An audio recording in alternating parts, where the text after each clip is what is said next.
Hello friends, നോമ്പൊക്കെയല്ലേ? നമുക്കൊരു നല്ല beef cutlet ഉണ്ടാക്കിയാലോ? ഉരുളക്കിഴങ്ങ് പുഴുങ്ങിയതും ബീഫ് ഉപ്പും മുളകും മഞ്ഞളും ഇട്ട് വേവിച്ചതും മാറ്റി വെക്കാം. ഇനി ഒരു പാത്രം വെച്ച് നമുക്ക് എണ്ണ ചൂടാക്കി എടുക്കാം. ഇനി നമുക്ക് ചെറുതായി അരിഞ്ഞ സവാളയും ഇട്ട് കൊടുക്കാം. സവാള വഴണ്ട് കിട്ടുന്നത് വരെ ഇളക്കി കൊടുക്കാം.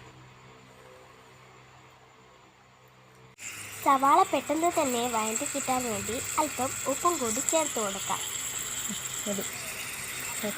അതിനുശേഷം നല്ല രീതിക്ക് ഇളക്കി കൊടുക്കാം. ഇനി നമുക്കിതിലേക്ക് ചെറുതായി അരിഞ്ഞ ഇഞ്ചിയും പച്ചമുളകും ചേർത്ത് കൊടുക്കാം. നല്ല രീതിക്ക് വഴണ്ടതിന് ശേഷം അല്പം കറിവേപ്പില കൂടി നമുക്ക് ചേർക്കാം. നമുക്ക് നല്ലവണ്ണം വഴണ്ടി വന്നിട്ടുണ്ട്. ഇനി നമുക്ക് ഇതിലേക്ക് കുറച്ച് സ്പൈസസ് കൂടി ചേർക്കാം.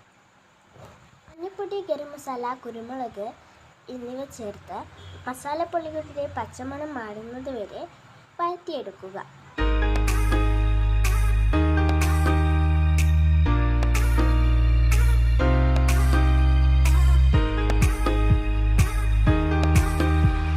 മസാല നല്ലോണം മൂത്ത് വന്നിട്ടുണ്ട്. നേരത്തെ നമ്മൾ വേവിച്ച് വെച്ച ബീഫ് ഞാൻ ക്രഷ് ചെയ്ത് എടുത്തിട്ടുണ്ടായിരുന്നു. അത് നമുക്കിതിലേക്ക് ചേർത്ത് കൊടുക്കാം.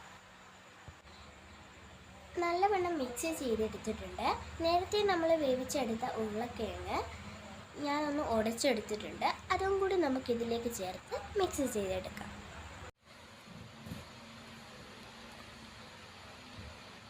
കട്ട്ലേറ്റിനായിട്ടുള്ള മസാല ഇവിടെ റെഡി ആയിട്ടുണ്ട്. ഞാനിതിനെ ചെറിയ ബോൾസ് ആക്കി കട്ട്ലേറ്റിൻ്റെ ഷേപ്പിൽ പരത്തിയെടുത്തിട്ടുണ്ട്. നമുക്കിതിനെ മുട്ടയിൽ ഡിപ്പ് ചെയ്ത് ബ്രെഡ് ക്രംസിൽ പൊതിഞ്ഞെടുക്കാം.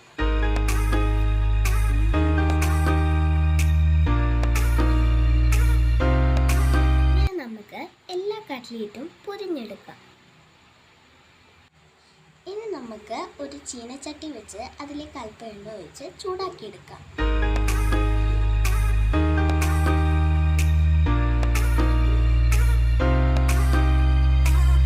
എണ്ണ ഇവിടെ നല്ലോണം ചൂടായി വന്നിട്ടുണ്ട്. ഇനി നമുക്ക് ഓരോ കട്ട്ലേറ്റ് ഇതിലിട്ട് ഫ്രൈ ചെയ്തെടുക്കാം.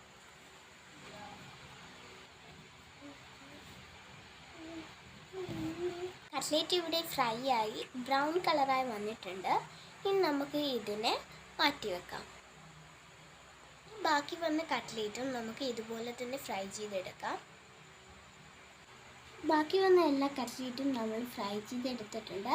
നല്ല ടേസ്റ്റുള്ള കട്ട്ലേറ്റ് ആണ്. എല്ലാവരും മസ്റ്റ് ട്രൈ ചെയ്യുക. എൻ്റെ വീഡിയോ ആദ്യമായിട്ട് കാണുന്നതാണെങ്കിൽ ലൈക്ക് ചെയ്യുക, ഷെയർ ചെയ്യുക, സബ്സ്ക്രൈബ് ചെയ്യുക. അപ്പോൾ ഇന്നത്തെ വീഡിയോ ഇത്രയേ ഉള്ളൂ. Bye bye.